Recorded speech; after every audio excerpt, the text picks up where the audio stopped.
The letter arrived on a Tuesday morning, sealed with wax bearing the Shaw family crest. Sterling Rhodes's read it twice before setting it carefully on his oak desk. He had requested a wife, and they were sending him Clementine. But there was something unsettling about the way they had written her name. Sterling had met the Shaw daughters 3 years ago at a trading post. Beautiful girls, all of them with their mother's golden hair and their father's sharp blue eyes. Yet the letter made no mention of this. Instead, it spoke only of practical qualities and a suitable temperament. The words felt empty, like echoes reverberating through an abandoned barn. He walked over to the window and gazed out at the dusty road that led to his ranch. In 2 days, Clementine would arrive, the woman his careful inquiry had requested, the daughter the Shaw family had chosen to send. But what Sterling didn't know was that, back at the Shaw homestead, Clementine was packing her few belongings while her sisters laughed in the next room. He didn't know that her father had called it perfect justice when Sterling's letter had come asking for a bride. He didn't know that her mother had smiled for the first time in weeks when they decided which daughter to send. And he certainly didn't know that Clementine carried a secret one that would explain why her family had been so eager to see her leave. A secret that connected her to Sterling in ways that would change everything he thought he knew about his carefully constructed future. The wagon would arrive Thursday at sunset. But the real mystery would begin long before then. Sterling spent Wednesday morning cleaning his house with a focused intensity that even surprised him. He swept dust from corners that hadn't seen a broom in months, polished the wooden table until it gleamed, and arranged the chairs with meticulous care. The small bedroom at the back of the house received fresh linens and a vase he'd found buried in his late mother's trunk. As he stood before the mirror near the front door, running a hand through his dark hair, he caught a glimpse of his reflection. At 28, he owned more land than most men twice his age. Yet something fundamental had always been missing. The silence in his house seemed to grow heavier with each passing year, like a weight pressing against his chest. The memory came unbidden, as it often did. 3 years ago, at Peterson's trading post, he had been loading supplies when laughter caught his attention. 3 young women stood near a wagon, their blonde hair shimmering in the afternoon sun like strands of spun gold. The oldest had been arranging fabric with graceful precision. The middle daughter was chatting animatedly with a merchant. But it was the youngest who had captured his notice. She'd been crouched beside a wounded dog, her dress already stained with mud and blood, speaking in low, soothing tones, while her sisters called impatiently for her to leave the animal alone. Her hands had been gentle but sure as she wrapped the creature's injured paw with strips torn from her own petticoat. When she finally stood, her face had been stir with dirt, her hair disheveled, but her eyes held a warmth that had stayed with him long after their wagon disappeared down Thedesty Road.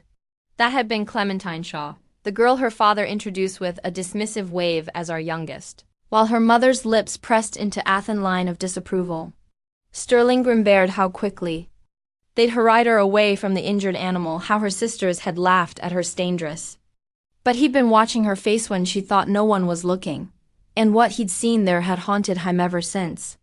A deep sadness that seemed too heavy for someone so young, as if she carried burdens that weren't trifling hers. Now, as he straightened Anita picture frame for the 3rd time, Sterling wondered what had happened in the years since that day. The letter from her father had been strangely formal, almost eager in its tone. Most families required extensive courtship considering marriage arrangements. Yet Charles Shaw had responded to Sterling's inquiry with unusual haste. The afternoon sun slanted through his windows, casting long shadows across the spotless floor. Tomorrow she would arrive, and with her would come answers to questions he wasn't sure he wanted to ask. But one thing troubled him more than all fairest. In his memory of that day, Heckle'd still see the way Clementine's family had looked at her, as if she were something to be endured rather than cherished. Whatever brought her to his doorstep, Sterling suspected it had less to do with love and more to do with something her family was desperate to hide. 2 days earlier, the Shaw family had gathered around their kitchen table like conspirators planning a heist. Charles shawled Sterling's letter in his weathered hands. reading it for the fourth time since it had arrived that morning. His wife Margaret sat rigid in her chair, her blue eyes bright with something that might have been relief. "A rancher," she said, her voice carefully measured. "And a prosperous one from what we've heard." Their oldest daughter Victoria leaned forward with interest. "The same Sterling Rhodes who bought the Morrison place. Father, he must own half the county by now." "Which makes this perfect," their middle daughter Isabel added with a laugh that held no warmth. "Poor Clementine. She has no idea what's coming, does she?" Charles, set the letter down and looked toward the back of the house where Clementine was tending their ailing grandmother.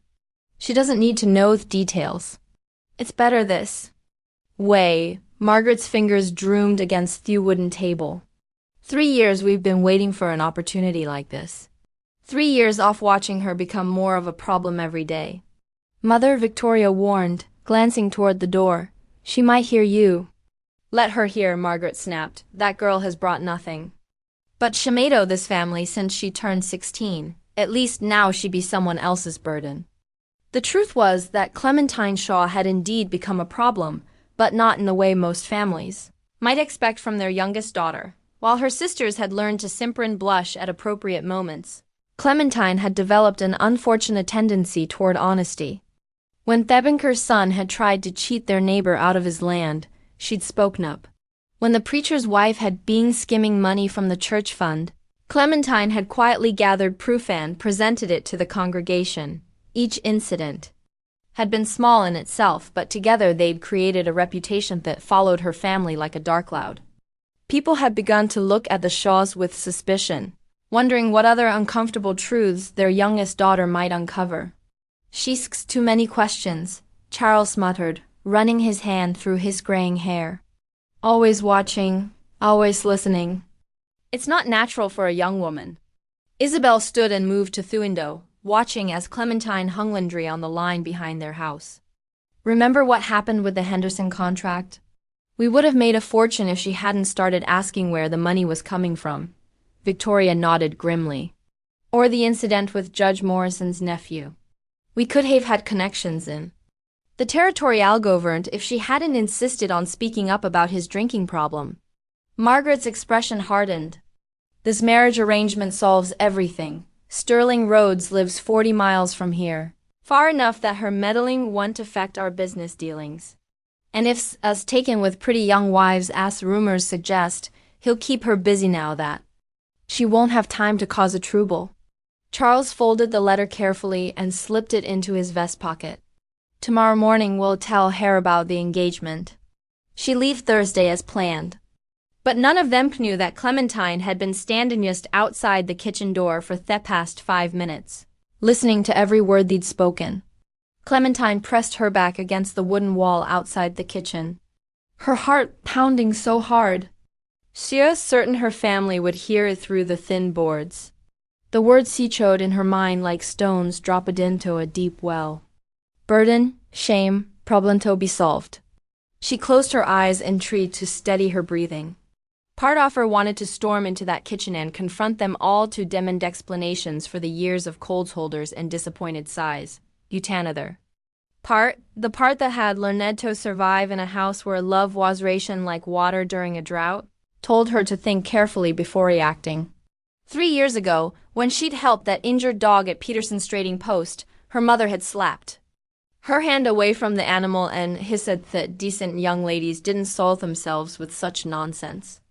Her sisters had spent the entire ride home commenting on her stained dress, her wild hair, her complete lack of proper feminine sensibilities. But she remembered something else from that day. A tall, dark-haired man loading suppletia had been watching her tend to the wounded animal. While her family had looked at her with their usual mixture of embarrassment and irritation, Heist's expression had been different, thoughtful, almost appreciative. That had been Sterling Rhodes, though she hadn't learned his name until much later when other folks mentioned the young rancher who'd been buying up land and building something impressive out in the Western Territory.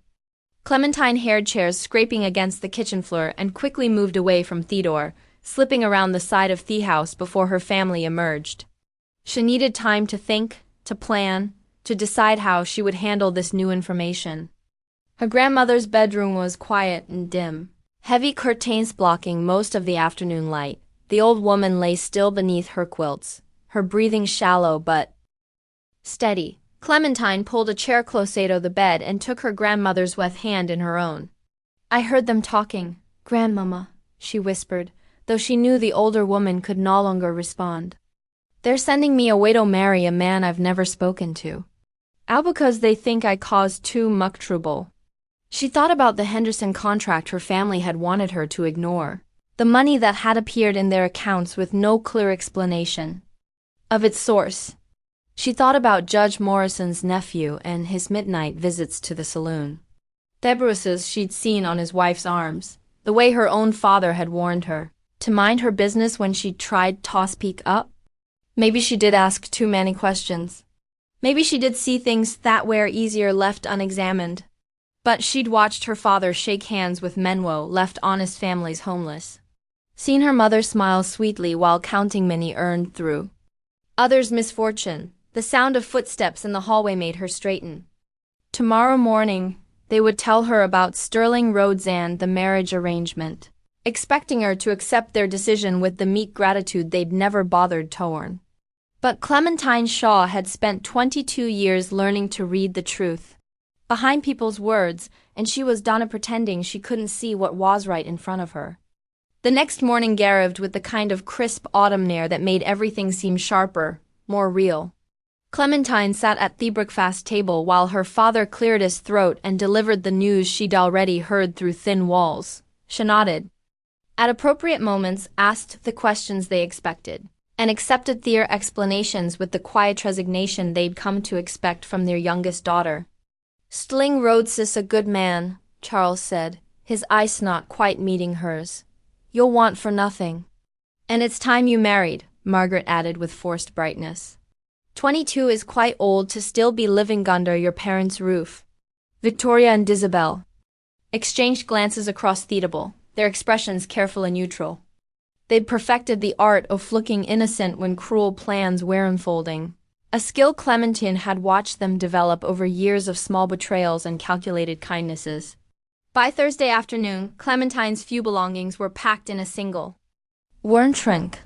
Her family gathered on the porch to bid her farewell, their smiles brightened empty as painted china. The hair driver helped her into the wagon seat and clicked his tongue to urge the horses forward. As the familiar landscape rolled past, Clementine found herself thinking not about what she was leaving behind, but about what she might be moving toward. The truth was that Sterling Rhodes intrigued her in ways she couldn't fully explain. She remembered Dida's face from that day at the trading post. The way he'd looked at her when she knelt beside that injured dog, while everyone else had seen a dirty dress and improper behavior. His expression had held something different, recognition, perhaps, or understanding. The sun was setting when they finally reached the Rhodes property, painting dusky in shades of deep orange and purple. The ranch house stood solid and well built against the vast landscape, larger than she'd expected, but somehow welcoming rather than imposing. Smoke rose from the chimney, and warm light spilled from the windows into the gathering dusk. Sterling emerged from the house before the wagon had fully stopped, his movements careful and deliberate. He was taller than she remembered, his dark hair slightly longer, his face weathered by years of outdoor work. But his eyes were the samethful brown, she recalled, studying her with an intensity that made her stomach flutter in unfamiliar ways. "Miss Shaw," he said, stepping forward to help her down from the wagon. His hand was warm and calloused against hers, strong enough to steady her, but gentle enough that she felt safe rather than overpowered. "Mr. Rhodes," she replied, meeting his gaze directly. Something passed between them in that minute, a spark of mutual assessment that felt like the beginning of an honest conversation.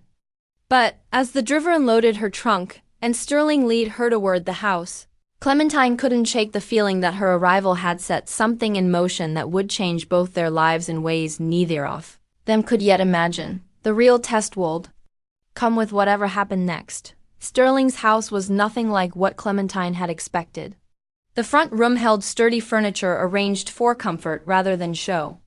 Shelves lined with books whose worn spines suggested they'd been read rather than displayed, and a stone fireplace that radiated genuine warmth.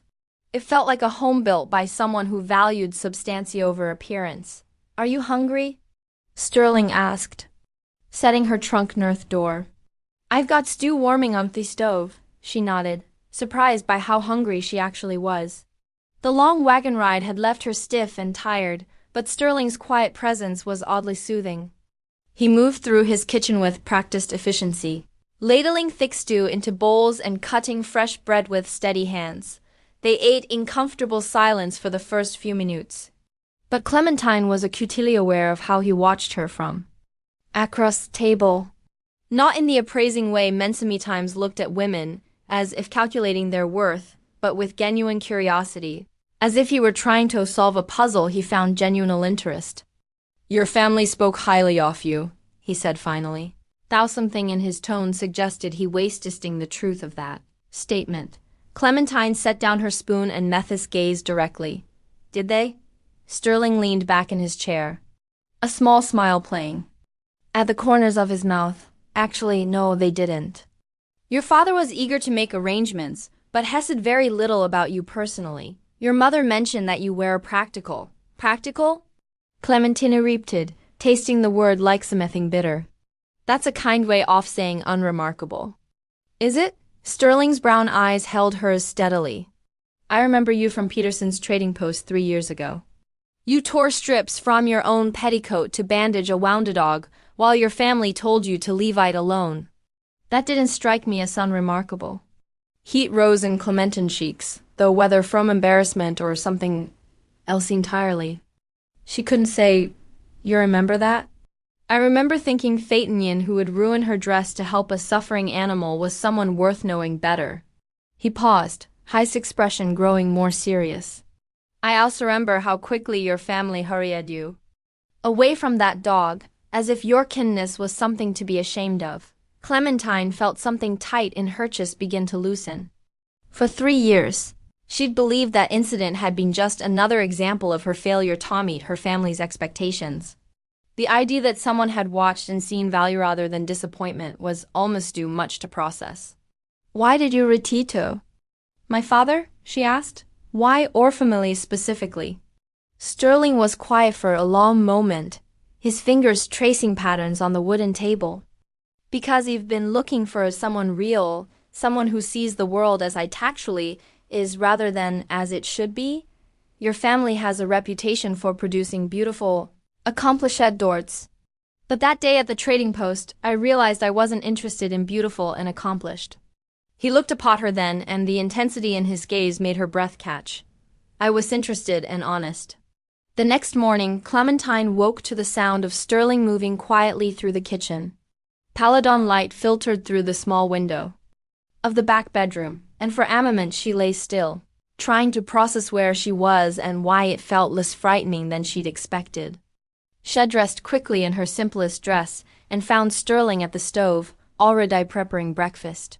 He looked up when she entered, his hair slightly mussed from sleep, and something warm unfurled in her stomach at the sight of him in this unguarded moment. "Coffee?" he offered, holding up a steaming cup.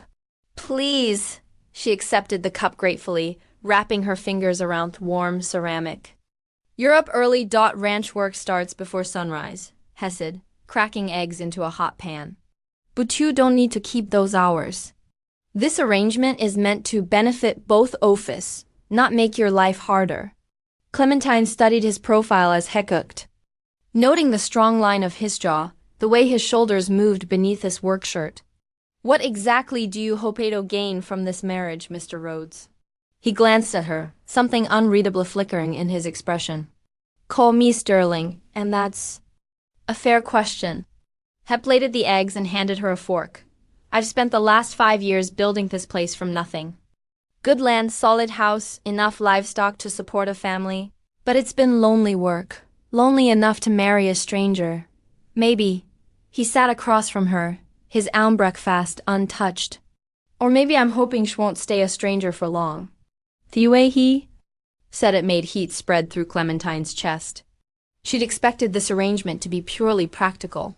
A business transaction that would benefit his reputation and remove her from her family's path. She hadn't anticipated his careful courtesy, this genuine interest in who she was rather than what she could provide. "Can I ask you something?" Sterling said, his voice dropping to a more serious tone. "Of course.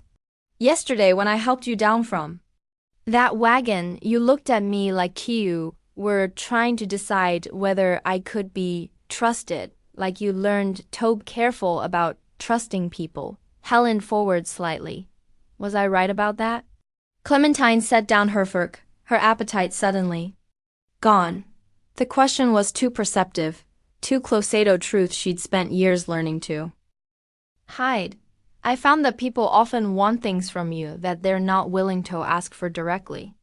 "And what do y'all think I want from you?" The question hung between them like a challenge. Clementine looked into his brown eyes and saw something that made her pulse quicken. Not calculation or hunger, but genuine curiosity mixed with something that might have been hope. "I don't know yet," she said honestly. "But I don't think it's what my family told you I could give." Sterling reached across the table and covered her hand with his own. His skin was warm and rough from years of ranch work. But his touch was gentle. "What if I told you that what I want most is someone who will tell me the truth, even when it's uncomfortable? Someone who will look at a situation and see what's really happening instead of what's convenient to believe." Clementine's breath caught. Those were exactly the qualities her family had spent years trying to discourage. Traits that had made her a problem to be solved rather than a daughter to be encouraged. "Then I'd say you might have made a better choice than you realized." After breakfast, Sterling showed Clementine around his property. The morning air was cool and clean, carrying scent of grass and distant rain. She walked beside him as he pointed out Thebern, the chicken coop, the pasture where his cattle grazed in peaceful clusters. "It's bigger than I expected," she said, watching a group of horse move across a distant field. "How long did it take you to build all this?" "Fear," Sterling replied, his voice carrying a note of pride. "Started with nothing but the land and a lot of stubborn determination." They paused at a fence overlooking his largest pasture. Clementine rested her arms on the wooden rail, enjoying the simple pleasure of wide open space. After years of feeling confined by her family's expectations, Sterling stood close enough that she could feel the warmth radiating from his body. Close enough to catch the cleansant of soap and leather that seemed to follow him. "Can I tell you something?" He sat, his voice lower than usual. "Of course, I didn't choose your family at random." Sterling turned to face her, his expression serious. 3 years ago, after that day at Peterson's trading post, I made some inquiries about the Shaw family business dealings." Clementine felt her stomach tighten. "What kind of inquiries?" "The kind that revealed your father has been involved in some questionable land deals." "Nothing illegal exactly, but not entirely honest, either." Sterling's brown eye searched her face. "I also learned that you'd been the one to expose several offtos deals, sometimes at considerable risk to your family's profits." The pieces clicked together in Clementine's mind with stunning clarity. "You didn't want a wife. You wanted someone who could give you information about my father's business practices." "That's what I thought I wanted," Sterling said quietly. "But I was wrong. How can you be sure?" Instead of answering with words, Sterling reached up and touched her face, his calloused thumb tracing the line of her cheek. The gesture was so gentle, so unexpected that Clementine's breath caught in her throat. She found herself leaning into his touch, her eyes drifting closed for just a moment. "Because somewhere between yesterday and this morning I stopped caring about your father's business and started caring about you." He said, "There are you. Not what you might know or what you could tell me, but who you are when no one's watching." When Clementine opened her eyes, Sterling was looking at her with an intensity that made her pulse race. "And who am I when no one's watching?" "Someone brave enough to help injured animals, even when her family disapproves. Someone honest enough to speak up when others won't. Someone beautiful in ways that have nothing to do with what people see on the surface." The word beautiful hung between them, and Clementine felt something shift in her chest. No one had ever called her beautiful before, not in any way that mattered. "What happens now?" she whispered. Sterling's hand was still warm against her cheek, his thumb now racing her lower lip with devastatingly. "Now we decide whether we want to make this real." Clementine echoed Sterling's hand with her own, pressing his palm more firmly against their cheek. The simple touch sent warmth spreading through her entire body, and she realized that for the first time in her life she felt truly seen by another person. "I want that too," she said, her voice barely above a whisper.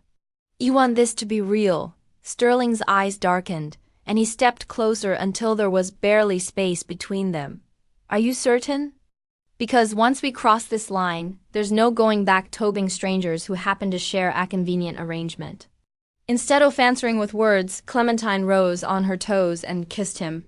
It was soft at first, tentative, but when Sterling's arms came around her waist and pulled her against him, the kiss deepened into something that felt like coming home after years of wandering. When they finally broke apart, both breathing hard, Sterling rested his forehead against hers. "I need you to know something," he said.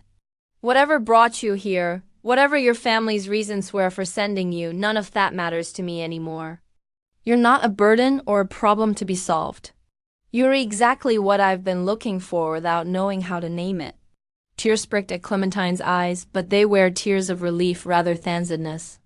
"They sent me away because they thought I was too difficult, too stubborn, too likely to cause trouble for their business dealings. They wanted gone so badly. They were willing to use me as a cruel joke on a stranger. Then they gave me the greatest gift they could have given," Sterling said, his framing her face. "Their loss is my gain. What about your original plan?" "The information about my father's business." Sterling smiled, and there was something almost boyish about the expression. "I've got everything I need right here. Let your father conduct his questionable deals. I've got honest land, honest work, and now an honest woman who's brave enough to tell me when I'm wrong about something. That might happen more often than you expect," Clementine warned. Though she was smiling too, "I'm counting on it." 3 weeks later, they were married by the traveling preacher in a simple ceremony with 2 ranch hands as witnesses. Clementine wore her best dress, nothing fancy but clean and well mended. And Sterling wore his Sunday clothes with his hair neatly combed and his boots polished to a shine. The Shaw family sent no congratulations, no wedding gifts, no acknowledgement that their youngest daughter had found happiness 40 miles from their door. But Clementine didn't mind. She'd found her bliss with a man who valued her honesty over her appearance, her courage over her compliance, her heart over her family's connections. On their wedding night, as they sat on the porch watching stars emerge in the vast sky above their land, Sterling took her hand in his. "Any regrets?" he asked. Clementine gazed his fingers and smiled. "Only that it took us 3 years to have that first real conversation." "Well," Sterling said, pulling her closer until she was nestled against his shoulder, "we've got rest of our lives to make up for lost time. And in the quiet comfort of their shared future that felt like more than enough." If you enjoyed this story, click the video on your screen now to watch another unforgettable story where destiny and courage collide in ways you never expected.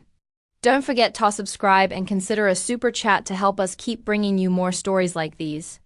Your support means everything to us.